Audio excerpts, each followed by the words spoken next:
믿지 않는 불신 가정에서 사람이 죽었을 때나 또는 기일이 되어서 제사를 드릴 때에 제사에서 가장 핵심적인 것이 무엇입니까? 여러분 제사 드릴 때 보면은 떡상도 차려놓고 술도 또 따르고 충문도 이우고 뭐 여러 가지를 하는데 그 중에 가장 중요한 것이 무엇이라고 생각합니까?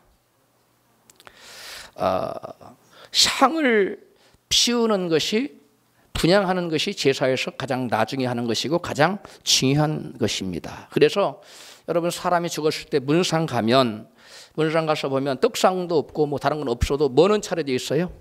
향단은 차려져 있어요. 분향단은 있는 겁니다. 그래서 제사의 핵심은 여러분 가장 중요한 향을 피우는 거예요. 분향단에 향을 피우는 겁니다. 그래서 문상 가면 다른 건 없어도 향단 마련들어 놓고 향을 넣고 이렇게 준비해 놓고 있는 것입니다. 사람들이 제사를 드릴 때 왜 반드시 향을 피우고 분향을 하고 있을까요? 제사 드릴 때 세상 사람들이 원래 제사는 죽은 조상들에게 드리는 것이 아닙니다. 죽은 조상들에게 드리는 것이 아니라 살아계신 하나님께 제사를 드리는 거예요. 그래서 그 제사를 통해 하나님께 영광 돌리는 것이 제사입니다. 원래 하나님께서 제사를 통해서 영광을 받으시고 또 하나님 백성들을 만나주시고 또 그들의 기도를 들어주셨어요. 그러므로 불신자들이 제사를 드릴 때 왜 분향을 하는가, 그 이유를 알려면 하나님께서 제정하신 제사 제도를 우리가 알아야만 하는 것입니다. 그래서 세상 사람들은 분향을 하면서도 왜 분향을 하는지 몰라요. 우리는 하나님 말씀을 통해서 제사가 원래 어떤 목적으로 제정되어졌고 제사의 목적이 무엇이며 왜 향을 피우는가를 알기 때문에 그것을 우리는 의미를 압니다. 그래서 진실로 예수를 믿는 사람들이 아닌 사람들이 세상에서 열심히 제사를 드리는데 뭐가 뭔지도 모르고 향을 피우고 제사를 드리고 있는 것입니다.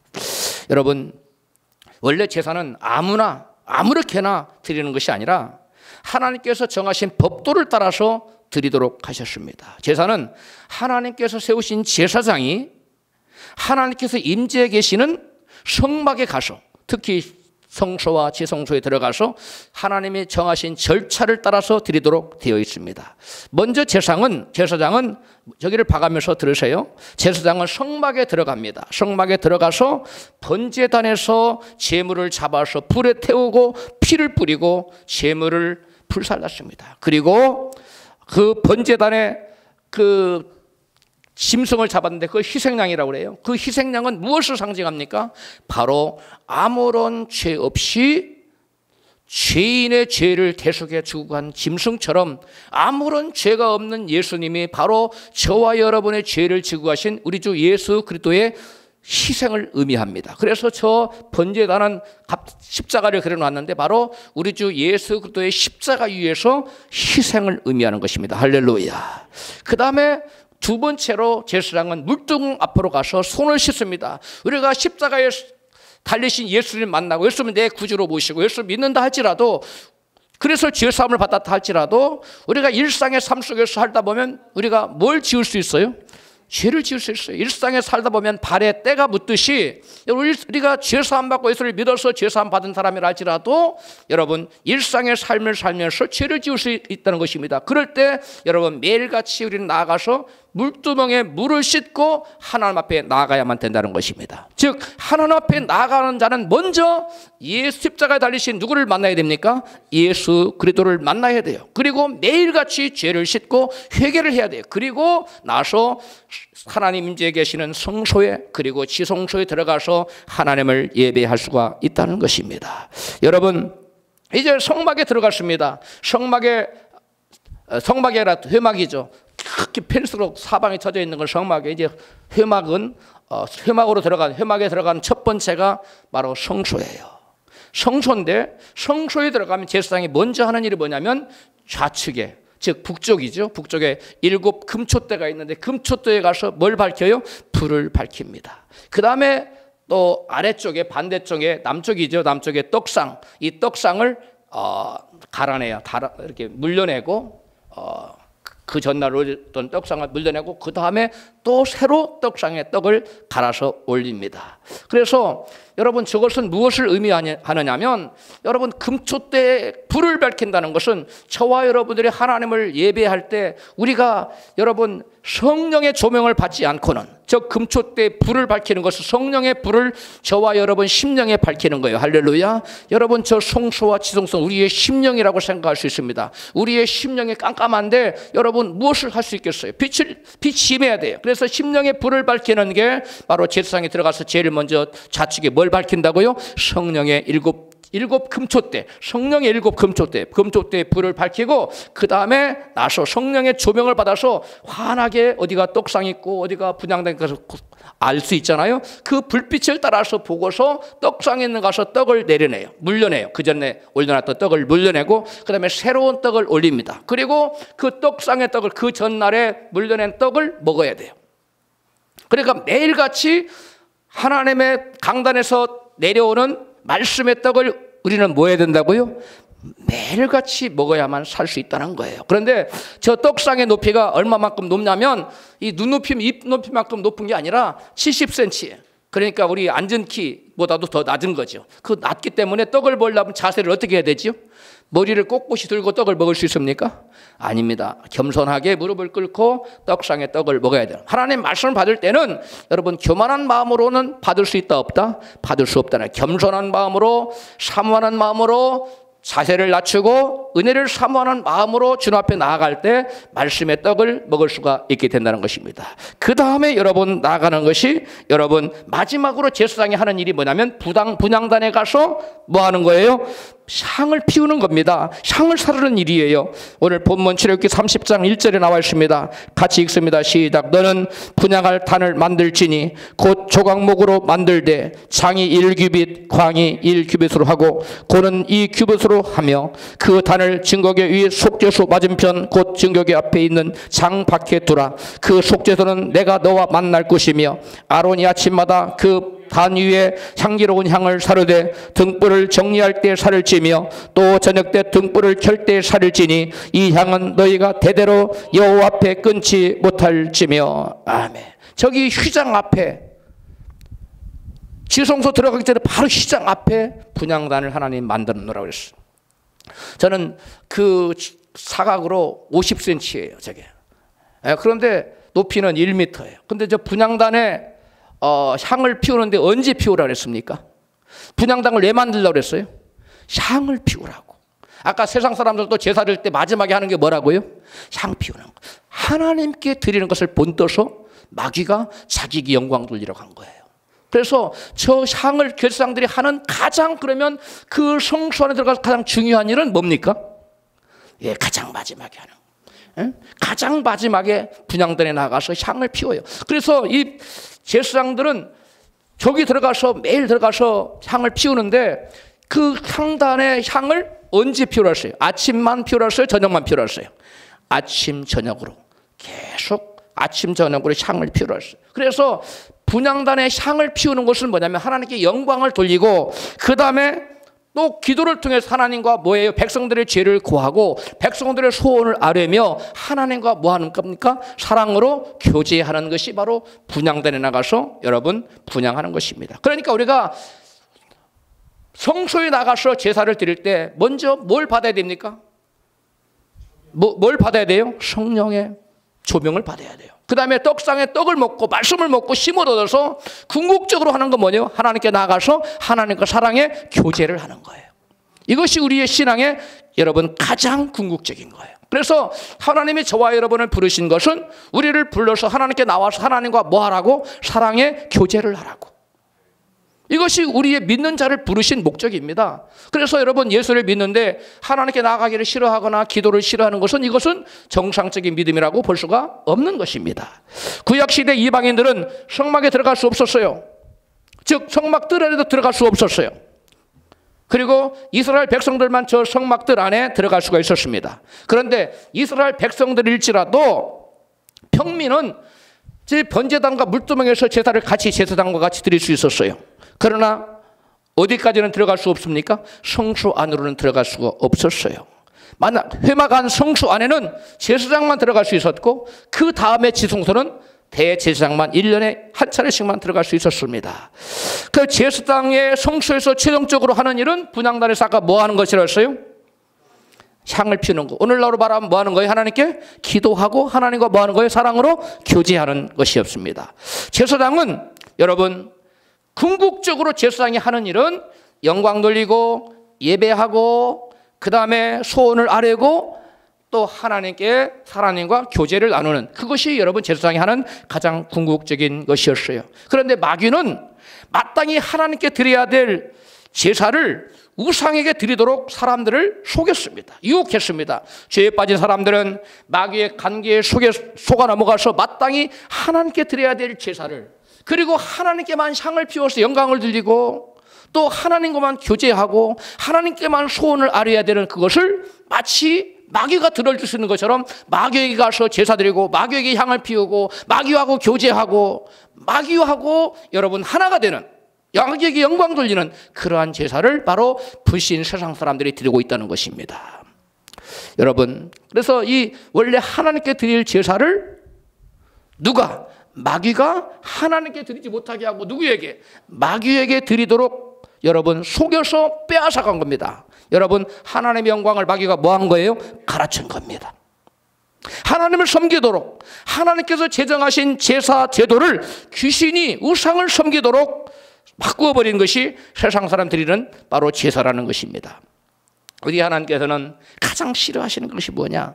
우상을 섬기고 여러분 절하고 제사하는 것을 아주 싫어하는데 그래서 그런 자손 여러분 3, 4대까지 하나님께 벌을 내리시겠다고 했어요. 출애굽기 20장 3절 너는 나 외에 다른 신들을 내게 있게 말지니라. 너를 위하여 우상을 만들지 말고 그것들에게 절하지 말며 그것들을 섬기지 말라. 아멘.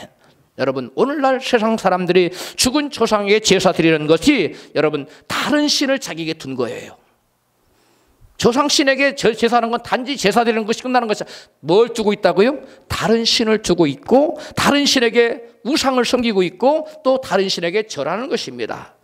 고린도전서 10장 20절 이것을 말씀합니다. 대저 이방인의 제사하는 것은 귀신에게 하는 것이요 하나님께 제사하는 것이 아니니 나는 너희가 귀신과 교제하는 자 되기를 원치 아니하노라. 아멘. 원래 하나님께 제사 드릴 때 분향할 때 하나님과 뭐 한다고 제사장이? 하나님께 영광 돌리고 교제한다고 그랬죠. 마찬가지로 이방 사람들이 세상 사람들이 하나님께 가라 마귀에게 귀신에게 절할 때 우상을 섬길 때 분향단 피우면서 귀신과 뭐 하는 거라고요? 그게?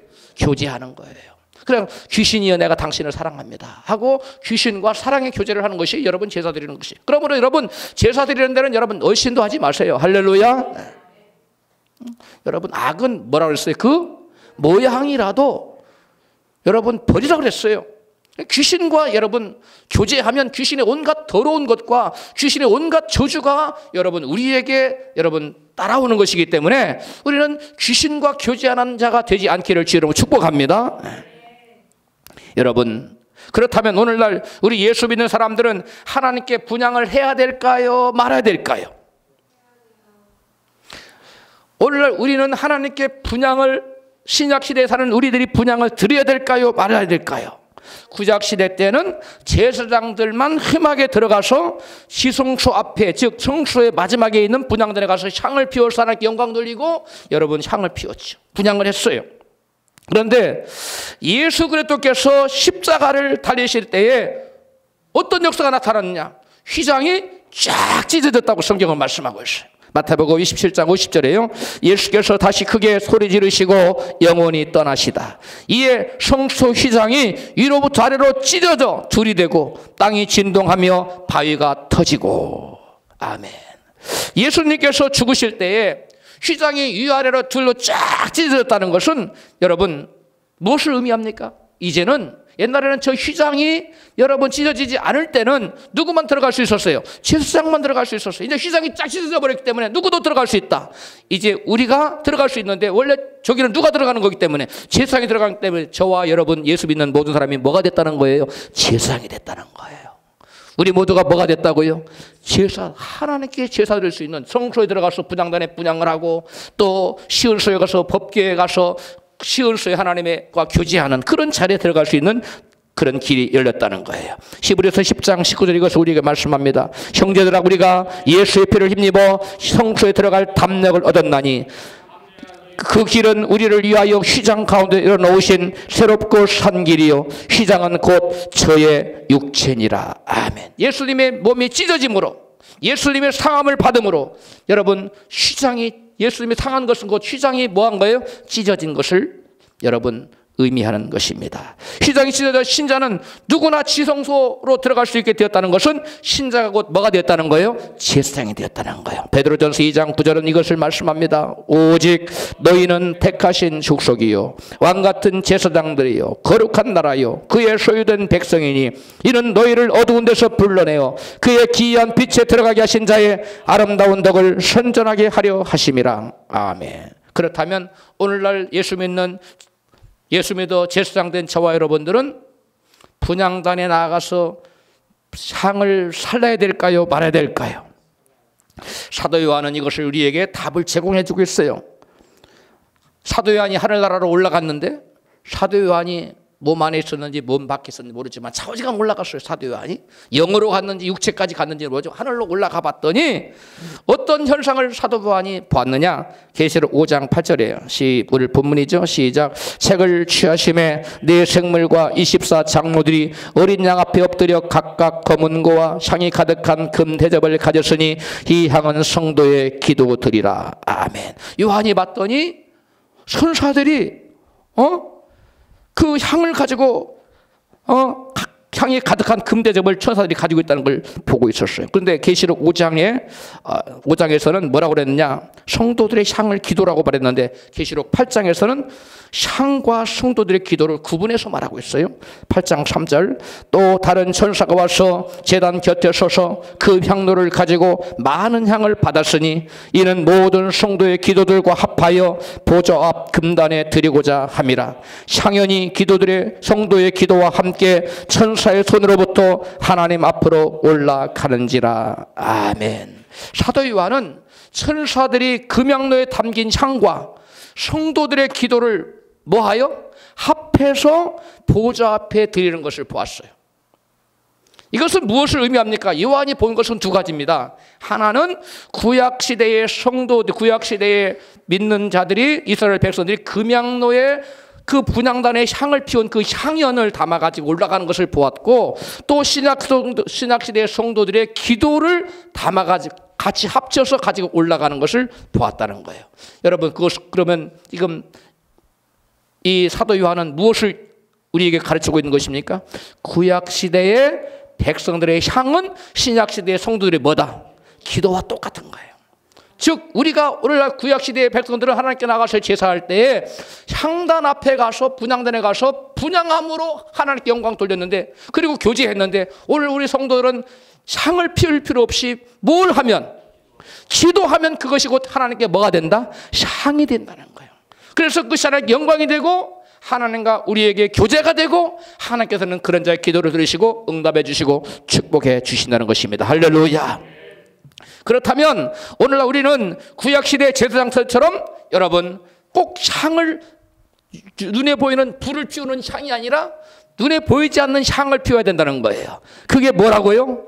바로 기도라는 것입니다. 여러분 성령의 감동으로 다윗은 시편 141편에 이것을 기도가 곧 분향단의 향이라고 비유해서 말하고 있어요. 같이 읽습니다. 나의 기도가 주의 앞에 분향함과 같이 되며 나의 손드는 것이 저녁 제사같이 되게 하소서. 아멘. 이미 다윗은 이 향단의 앞에 가서 향을 피우는 것은 바로 성도가 두 손을 높이 들고 소리 질러 부르짖어 뭐하는 거라고? 기도하는 것이라고 이미 뭐하고 있었어요? 알고 있었다는 거예요. 성령의 감동으로. 따라서 오늘날의 성도들은 여러분 성도들이는 기도는 하나님 기뻐받으시는 여러분 분향단의 향과 같은 것이라는 것을 믿으시기를 바랍니다. 여러분 우리는 향단에 나가서 향단은 우리 눈에 안 보여요. 그러나 그 향단에 가서 여러분 우리 마음에 지성소에 들어가서 성소에 들어가서 여러분 기도라는 향을 하나님께 피워드리면 하나님 그 향을 기뻐 흠양하신다는 것입니다. 할렐루야. 그렇다면 하나님께 기뻐 흠양하시는 향의 재료는 무엇일까요? 그 분향단의 향의 재료를 뭘로 향을 만들라고 말씀했느냐? 오늘 출애굽기 본문 30장 34절부터입니다. 같이 읽습니다. 모세에게 이르시되 너는 소합향과 나감향과 풍자향의 향품을 취하고 그 향품을 유향에 섭되 각기 동일한 중수로 하고 그것으로 향을 만들되 향 만드는 법대로 만들고 그것을 소금을 쳐서 성결하게 하고 그 향 얼마를 곱게 찌어 내가 너와 만날 회막 안 증거계 앞에 두라. 이 향은 너희에게 지극히 거룩한 것이 거룩하니라. 아멘. 여기 보면 하나님께 드릴 향을 만드는 재료가 몇 가지입니까? 몇 가지예요? 첫 번째 뭐예요? 소합향. 그 다음에 나감향. 그 다음 뭐예요? 풍자향. 그 다음에 뭐예요? 유향. 그 다음에 뭘 쳐야 돼요? 소금 쳐야 돼요. 그러니까 실제로 향을 만들 때 향은 4가지로 만드는 거예요. 근데 그 향에다가 마지막 뭘 타야 돼요? 소금. 소금은 향이 아니에요. 그런데 하나님 치라고 했어요. 부패하지 말라고. 그 향은 이런 4가지의 향으로 드려야 된다는 거예요. 정확하게 향을 냄새를 피우는 건 3가지. 소합향, 나감향, 풍자향입니다. 그래서 이 시간에 이 분향단의 향 속에서는 이 향을 피우면 이 3가지의 향이 흘러나오는 거예요. 소합향의 향, 그 다음에 나감향의 향, 그 다음에 풍자향의 향이 피어서 뭉글뭉글 올라가면서 하나님이 기뻐하며 하시는 향이 됐다는 거예요. 이것은 무엇을 의미하느냐? 오늘날 우리는 저 향을 피울 수 없잖아요. 우리는 대신 무슨 향을 피워요? 기도의 향을 피우는, 우리의 기도의 향을 피우는 속에는, 우리의 기도의 향 속에는 무슨 향이 들어가 있다? 이 3가지 향이 들어있다는 거예요. 할렐루야. 그래서 우리가 만드는 이 하나님께 드리는 이 향의 재료를 하나하나 살펴봄으로써 우리의 기도 속에 어떠한 하나님 기뻐하시는 향이 들어있는 것을 깨달아서 들음으로 은혜를 받기를 원합니다. 하나님께 드릴 향의 첫 번째 재료에는 소합향을 넣어야 됐어요. 이 소합이라는 히브리어 원어는 나프타라는 말인데 물방울이라는 뜻이에요. 소합향의 뜻은 뭐라고요? 물방울.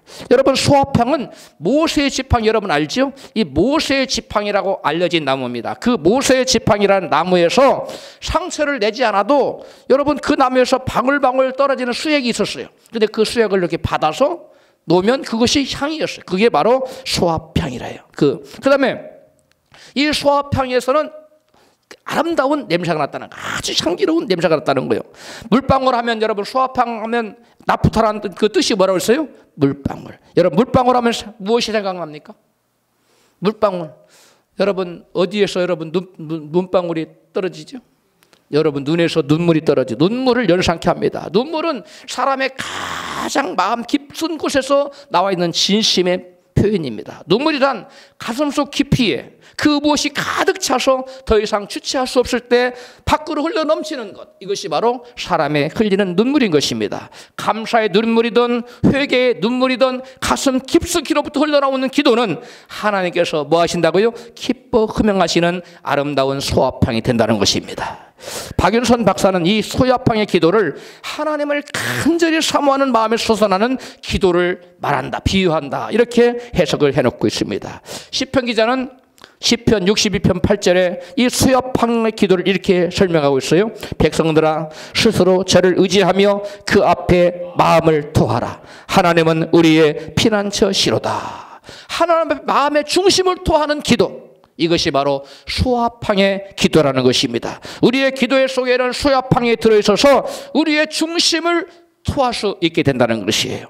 일생을 살다 보면 그 누구에게도 말할 수 없는 답답한 일도 만날 수 있고 때로는 억울한 일도 생길 수가 있는 법입니다. 그때 우리는 그 어떤 사람을 찾아가서 나의 그 억울하고 답답한 일을 하소연할 것이 아니라 여러분 우리 하나님께 눈물을 흘리며 마음의 중심을 토해야 될 줄로 믿습니다. 열왕기하 20장 5절에 같이 읽습니다. 히스기야에게 이르기를 여호와의 말씀이 내가 내 기도를 듣고 내 눈물을 보았노라. 내가 너를 낫게 하리니 내가 3일 안에 여호와의 전에 올라가겠고 내가 네 날을 15년을 더할 것이며. 아멘. 우리 하나님께서는 히스기야의 눈물의 기도를 들으시고 그의 병을 고쳐주실 뿐만 아니라 죽을 병을 고쳐주실 뿐만 아니라 그의 생명을 몇 년이나 연장시켜 주셨다고요? 15년이나 연장시켜 주셨다는 것이에요. 우리 하나님께서는 히스기야가 눈물의 소야팡의 기도를 드릴 때 그의 기도를 예면치 아니하시고 그의 죽을 병을 고쳐주시고 그의 생명을 15년 연장시켜 주신 것처럼 우리가 어떤 답답한 문제를 만났을지라도 우리가 낙심치 않고 주님께 나아가서 눈물을 흘리며 소야팡의 기도를 올려드릴 때 우리 하나님께서 우리의 기도를 예면치 않으시고 응답해 주신 줄로 믿습니다. 여러분, 우리가 어떤 답답한 문제를 만날지라도 우리는 낙심하거나 절망하거나 우리가 슬퍼할 이유가 없고 하나님 앞에 나가서 대신 울며 히스기야처럼 기도하면 그 기도 속에는 소합향이 들어있어서 그 소합향의 아름다운 향기를 주님께서 맡으시고, 알았다, 내가 너의 억울한 일을 풀어주마, 내가 너의 답답한 일을 내가 해결해주마, 내가 너의 참으로 그 힘든 일을 내가 들어주마, 이렇게 우리 주님은 응답해 주신 줄 믿습니다. 그러므로 저와 여러분, 답답한 일을 만날 때, 억울한 일을 만날 때, 내 인간의 힘으로 할 수 없는 어떤 곤고한 문제를 만났을 때 수야팡에 들어있는 눈물의 기도를 주님께 드리시는 저와 여러분 되시기를 주 이름으로 축복합니다. 여러분, 문제가 있으십니까? 아니면 하나님께 더 큰 은혜를 사모하십니까? 회개의 눈물을 흘리며 감사하며 기도하든지, 감사하며 눈물의 기도를 드리든지, 여러분 기도하시면 하나님께서는 그 수야팡 기도를 들으시고 여러분께서 저와 여러분께 은혜를 베풀어 주시고 응답을 주신 줄로 믿습니다. 하나님께 드릴 두 번째 향의 재료는 낙야망을 넣어야 됩니다. 낙야망은 히브리어로 헬레트라는 단어인데 껍질이라는 뜻이에요. 무슨 뜻이라고요? 껍질. 낙야망은 홍해 근처에 살고 있는 오닉스라는 조개류의 껍질을 빻아서 만든 향품입니다. 이 오닉스라고 하는 이 조개는 언제나 향기로운 식물만 먹는 조개, 특이한 조개라고 그래요. 조개가 여러분 식물을 먹는 조개 봤어요? 근데 이 조개는 식물을 먹어요. 근데 아무 식물이라 먹는 것이 아니라 어떤 식물을 먹는다고요? 향기가 나는 식물만 먹어요. 바다에 뭐 해초 같은 거 맛있는 거, 그 향기가 나는 것만 골라서 먹는다는 거예요. 그래서 이 조개 껍질을 부서뜨려 가루로 만들어 태우면 아주 향기로운 냄새가 난다는 것입니다. 이것이 바로 어떤 향이라고요? 낙얌향이라는 것이에요.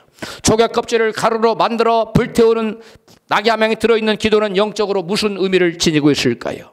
낙야명이 들어있는 기도는 껍질을 가수로 부스러뜨리듯이 자아가 부서지고 깨어지게 한다는 것입니다. 이 낙야망을 만드는 조개 껍질은 아주 잘게 곱게 빻으면 빻을수록 더 깊고 깊은 강한 향기를 바란다는 것입니다.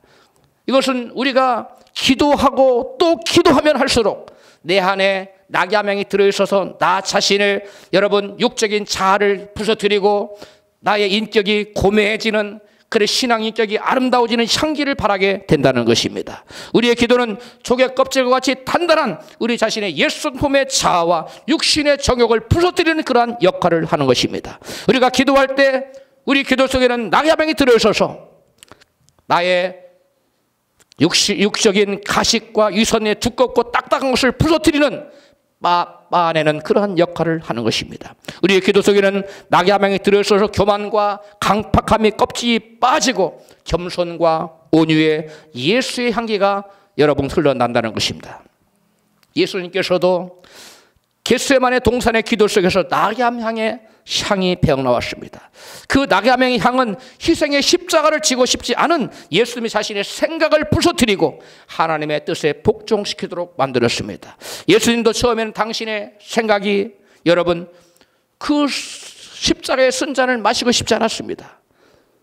그래서 하나님께 이렇게 기도했습니다. 하나님, 내 할만하시었던 이 쓴 잔을 내게서 옮겨 주옵소서. 그러나 여러분 자신을 하나님께 간절히 기도했을 때 그 기도 속에 낙야망이 들어있어서 자신의 생각을 부서뜨리는 낙야망이 들어있어서 십자가를 지고 싶지 않지만 내가 십자가를 지지 않으면 온 죄인들이 구원받을 수 없다는 사실을 알고, 그것을 예수님이 십자가를 짐으로 모든 죄인들이 죄에서 구원받기로 하신다는 아버지 하나님 뜻을 알고 예수님은 자기의 생각을, 낙야망의 향이, 기도 속에 나오는 향이 여러분 자기의 생각을 부서뜨리고 결국 아버지의 뜻을 받들어 무엇을 질 수가 있게 되었습니까? 십자가를 질 수가 있게 되었습니다. 여러분 예수님조차도 기도할 때 겟세마네 동산에서 3번씩이나 나아가서 간절히 기도했을 때 여러분 자신의 여러분 생각을 부인하고 하나님께 주신 사명의 십자가를 질 수 있게 되었다는 것입니다. 여러분, 예수님의 기도 속에 그 무엇이 낙엽 향이 예수님의 생각을 바꿔 놓았다는 것입니다. 할렐루야. 예수님은 이와 같이 기도하심으로 십자가를 낙엽 향의 향기로 말미암아 십자가를 친 예수님에게 이같이 말씀합니다. 누구든지 나를 쫓고자 하는 자는 자기를 부인하고 자기 십자가를 지고 나를 쫓을 것이니라. 할렐루야. 우리가 주님을 온전히 쫓고자 할진데 자기 십자가를 지어야 되는데 자신을 부인하지 않고는 그 누구도 십자가를 질 사람이 여기 아무도 없습니다. 예수님마저도 기도함으로 말미암아 그 기도 속에 낙엽향이 들어있어서 여러분 자신을 부인하고 십자가를 질 수 있다는 사실을 우리는 기억했으면 좋겠습니다. 오직 자신을 부서뜨리게 만드는 이 낙엽향이 들어있는 기도를 통해서만 우리 모두는 자기 자신을 부인할 수가 있게 된다는 것입니다. 말씀과 대치되는 교만한 생각, 세상을 사랑하는 불결한 마음도 낙엽향이 들어있는 기도를 열심히 하다 보면 여러분 부서뜨리게 되어 있습니다. 육신의 정욕과 이생의 자랑과 안목의 정욕 같은 여러분 그런 것들도 우리가 낙엽향에 들어있는 기도를 열심히 하면 여러분 그런 것들이 잘게 부서진다. 그러한 여러분 악한 생각들이 잘게 부서진다는 것입니다. 나 자신의 유익을 위해서 자기 중심적으로 살고자 하는 이기적인 마음도 낙엽향에 들어있는 기도를 열심히 하다 보면 여러분 곱게 빠져서 그런 악한 생각이 우리에게서 사라진다는 것입니다. 날마다 기도할 때 그 기도 속에 들어있는 낙엽향은 나 자신을 부인하고 여러분 나 자신의 자아를 깨뜨리게 만들어주는 역할을 합니다.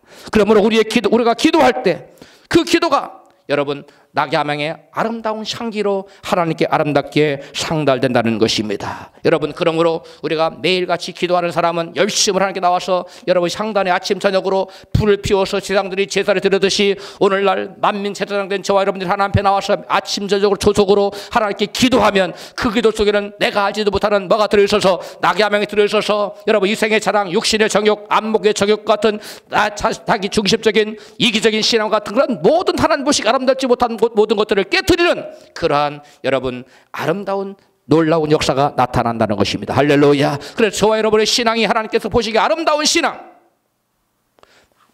세상 모든 사람들이 볼 때도 참으로 고매한 인격으로 비춰지는 그런 사람으로 변화가 된다는 것입니다. 할렐루야. 그럼 우리가 나 자신을 부인할 수 있는 아름다운 낙엽향에 들어있는 기도를 주야로 아침 저녁으로 조석으로 함으로 말미암아 하나님께 영광을 돌리고 향기로 영광을 돌리고 우리 주변의 모든 사람들에게 예수 그리스도의 아름다운 향기를 바라는 저와 여러분 되시기를 주 이름으로 축복합니다. 하나님께 드릴 세 번째 향 재료에는 풍자향을 넣어야 합니다. 이 풍자란 히브리어로 켈베나라는 단어인데 그 단어의 뜻은 풍성하다, 기름지다라는 뜻을 가지고 있어요. 풍자향은 다른 향들과 다르게 아주 향이 강력하다는 것이. 그 향이 아주 짙고 그 향이 아주 강렬하기 때문에 붙여진 이름이 바로 풍자향이라는 이름이에요. 이 풍자향은 벨번이라는 특별한 고무나무에서 채출된 향입니다. 이 풍자향의 향이 얼마나 강하든지 곤충이며 벌레며 해충이며 어떠한 악한 짐승과 같은 것들의 접근을 얼씬도 하지 못하도록 막는 방충제 역할을 하는 것이 이 풍자향입니다. 바로 대체로 사막지대인 이스라엘에는 뱀과 전갈, 독사, 곤충과 같은 것들이 해로운 벌레들이 아주 질비하게 여러분 널려 있었습니다. 여러분 그러한 사막 가운데 세워진 저 성막 그리고 회막 가운데 여러분 독사, 구렁이 이런 것들이 범접하면 되겠습니까? 악한 짐승이 들어오면 되겠습니까? 하나님께서 그러한 짐승들, 곤충들, 독사 같은 것들, 호랑이나 사자 같은 걸 못 들어오도록 하나님께서 여러분 막도록 조치를 취하셨는데 그것이 무엇을 피워서 향 속에 풍자향을 넣어서 하나님께 그 냄새를 맡으시고 기뻐하시고 또한 더러운 세상 것들이 여러분 일절 거룩한 곳에 들어가지 못하도록 막도록 하는 역할을 하는 것이 뭐라고요? 풍자향이라는 것입니다. 여러분 이 풍자향은 저 눈에 보이는 여러분 성소와 지성소에만 곤충과 벌레며 짐승 같은 것들이 들어가지 못하도록 막을 뿐만 아니라 오늘 예수 믿어 마음의 성소와 지성소에 아름다운 하나님의 성전을 지은 우리에게도 마음의 성전에 향을 피우면 풍자향을 피우면 세상에 있는 온갖 더러운 악령들이 우리 마음속에 틈타지 못하게 되는 방충제 역할을 한다는 것입니다. 할렐루야. 여러분, 우리의 기도는 우리가 매일처럼 기도하면 우리의 마음의 성전에 온갖 더러운 것들, 육신의 정욕, 이성의 자락, 안목의 정욕 같은 것, 여러 가지 온갖 더러운 생각들을 가져다 주는 것들, 이런 것들을 들어오도록 못하도록 여러분 막는다는 것입니다. 여러분, 이런 말이 있습니다. 여러분 들어보셨을 거예요. 하루를 기도하지 않으면 내가 알고, 이틀을 기도하지 않으면 아내가 알고, 3일을 일주일을 기도하지 않으면 여러분 가족이 알고, 한 달 기도하지 온 세상 사람들이 안다는 말 여러분 들어보셨을 거예요. 어떤 사람은 목사님 저는 한 달이 아니라 2달을 기도하지 않아도 전혀 아무렇지도 않은데요. 그런 사람 믿는 사람입니까? 그럼 믿는 사람이 아닙니다. 우리가 기도하지 않으면 반드시 세상의 악한 영들이 풍자향을 피우지 않으면 저 성소에 온갖 더러운 곤충, 독사, 구렁이, 뱀 같은 거, 지네 같은 거, 악한 짐승들이 몰려오듯이 우리의 마음의 성전에도 우리가 마음의 성전에 기도를 하여 그 기도 속에 들어있는 풍자향을 피우지 아니하면 세상에 온갖 더러운 영들이 우리 마음속에 들어올 수 있다는 거예요. 우리가 기도하지 않으면 염려, 근심, 걱정, 불안, 초조, 두려움, 미움, 시기, 질투, 음란, 혈기, 증오심, 분노, 낙심, 절망, 좌절, 원망, 불평, 불만족, 이와 같은 어둠의 세력들이 우리 마음속에 여러분 물밀듯이 들어와서 우리 마음속을 지배하게 되어 있다는 거예요. 어둠으로 꽉 채서 들어차는 것입니다. 그러나 우리가 기도하면 우리의 마음속에 여러분 풍자향이 있기 때문에 어둠의 영들이 멀리서 들어가려고 했다가도 아이고 저기는 향 때문에 못 들어가겠네 하고 여러분 얼씬거리지 못한다는 것입니다. 그러면 여러분 목사님 이미 들어온 것은 어떡합니까? 이미 세상의 악한 영들에게 잔뜩 들어와서 내 마음이 어둡고 슬프고 비관적이고 낙심과 절망과 자기들이 꽉 들어차고 내 마음이 이미 어두운데 혈기와 분노가 들어차고 어두운데 이러면 어떻게 됩니까? 그때도 역시 우리에게 필요한 것은 풍자향입니다. 왜냐하면 풍자향은 방충제 역할만 하는 것이 아니라 이스라엘 백성들이 뭘로도 쓰였냐면 해독제로도 쓰였어요. 뭘로 썼다고요? 해독제. 이미 독이 들어와서 독을 제거할 때 짐승에 물렸어요. 독사에게 물렸어요. 그때 해독제로 쓰는 것이 무슨 향이었다고요? 풍자향을 거기다가 부으면 그 향이 여러분 독소를 제거했다는 것입니다. 여러분 마찬가지로 이 향 속에 풍자향이 들어있듯이 우리가 기도 속에는 풍자향이 들어있어서 여러분 세상의 악한 영들에 들어온 것을 막는 방충제 역할을 할 뿐만 아니라 이미 우리 마음속에 들어와 있는 이 악한 여러분 해로운 독소들을 여러분 죄의 독소들을 다 뽑아내는 여러분 무슨 역할을 한다고요? 해독제 역할을 한다. 마음이 어둡습니까? 기도하십시오. 여러분 마음이 슬퍼집니까? 기도하십시오. 낙심과 절망이 차고 들어옵니까? 여러분 기도하십시오. 여러분 우리의 기도 속에는 여러분 악한 것들이 어두운 영들이 들어오지 못하는 방충제 역할뿐만 아니라 이미 들어온 악한 영들을 뽑아내는 무슨 역할도 하기 때문에 해독제 역할을 하기 때문에 우리는 끊임없이 이스라엘 백성들이 제사장들이 분향단에 나가서 아침 저녁으로 여러분 향을 피워서 하나님께 영광을 돌리고 하나님과 교제를 했듯이 우리가 아침 저녁으로 주님 전에 나와서 기도하고 여러분 하나님과 교제하는 심령에는 여러분 어둠이 들어오지 않을 뿐만 아니라 이미 들어왔던 것들도 한 길로 왔다 7길로 물러갈 줄로 믿습니다. 여러분 우리가 드리는 기도는 보통 것이 아니에요. 그냥 예사로 하는 것이 아니에요. 이 기도는 하나님 기뻐하듯이 아름다운 향이 될 뿐만 아니라 우리의 심령을 어두운 심령을 밝히 받쳐주는 빛을 발하게 하시고 이 기도는 여러분 우리의 마음에 여러분 하나님의 영광으로 가득 차게 해주는 하나님의 능력이라는 사실을 믿으시기를 여러분 축복합니다. 여러분 우리의 몸속에 독이 들어왔어요. 해독해야 됩니다. 해독제를 맞던 무엇을 바르던 처지간 해독을 해야 돼요. 그래야 삽니다.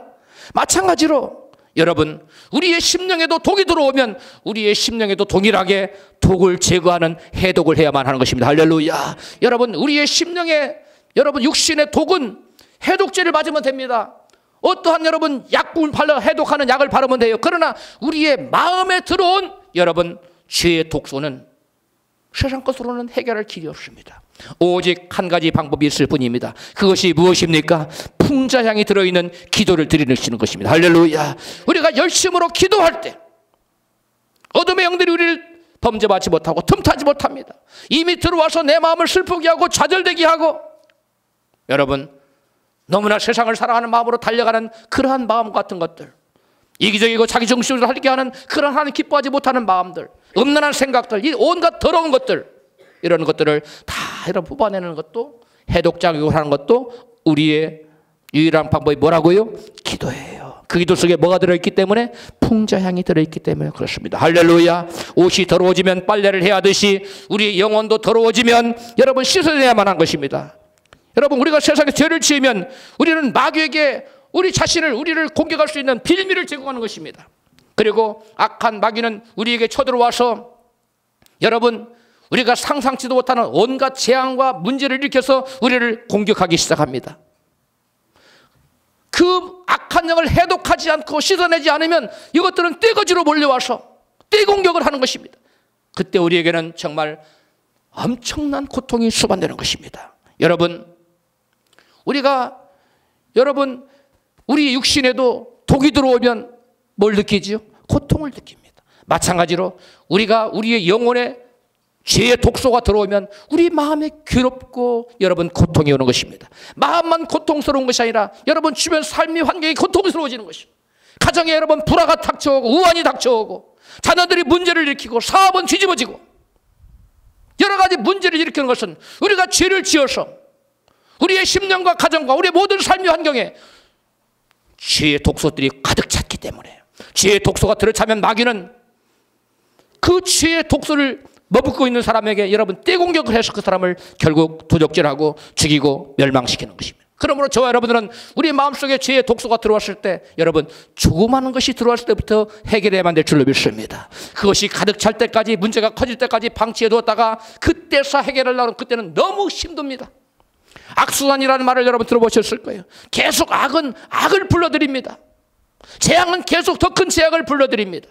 죄는 더 큰 죄를 불러들입니다. 그러므로 우리는 이러한 조그만 죄의 독소가 우리 마음에 들어왔을 때 그것을 방치할 것이 아니라 여러분 주님 앞에 나와서 풍자향이 들어있는 기도를 드리심으로 말미암아 이 악한 독소를 뽑아내는 여러분 되시기를 주 이름으로 축복합니다. 여러분 이 죄의 독소가 들어오면 우리에게는 필연적으로 고통이 따라와요. 사람이 독을 마시면 고통이 따라오는 것과 다를 바가 없는 것입니다. 여러분 그 독소를 제거하는 것은 오직 한 가지밖에 없다 그랬어요. 뭐라고요? 기도입니다. 기도하시기를 바랍니다. 문제가 있습니까? 어려움이 있습니까? 답답함이 있습니까? 여러분 하나님 앞에 나와서 풍자향의 기도를 드리십시오. 그때 우리를 멸망시키려 찾아온 이 죄의 독소가 여러분 떠나가게 되는 것입니다. 여러분 마음이 답답하십니까? 기도하십시오. 마음이 우울하십니까? 여러분 기도하십시오. 낙심이 되고 좌절이 찾아옵습니까? 기도하십시오. 마음속에 누군가를 향하여 원망하는 마음이나 미워하는 마음이 있습니까? 기도하십시오. 남을 용서하지 못하는 응어리가 마음속에 남아있습니까? 기도하십시오. 우리의 기도 속에는 이러한 마음의 으스사리를 제거하는 풍자향이 들어있습니다. 하나님께서 기뻐하시는 거룩한 향 속에는 풍자향이 들어있다는 사실을 여러분 마음에 꼭 기억하십시오. 우리가 해독제인 풍자향이 들어있는 회개 기도를 하면 하나님께서 그 향을 기뻐 금양하십니다. 마지막으로 아름다운 향을 만들었어요. 그 향을 분향단에 나가서 그다음에 뭐하라고 했습니까? 불사르라고 했어요. 불로 태워야 돼요. 우리가 여러분 그 분향단에 나가서 향은 우리의 기도라고 그랬어요. 그런데 그 향을 어떻게 하라고 했어요? 하나님께 불사르라고 그랬어요. 마찬가지로 우리의 기도를 성령의 불로 살라 올려야 돼요. 할렐루야. 우리가 기도할 때 내 힘과 내 의지와 내 생각대로가 아니라 성령의 지배를 받아 성령의 능력으로 기도하십시오. 성령의 불로 기도하십시오. 내 힘과 능력이 아닌 성령께서 지배하는 기도. 내 생각으로 기도하면 5분도 힘들어요. 한참 기도하는 건 5분밖에 안 됐네.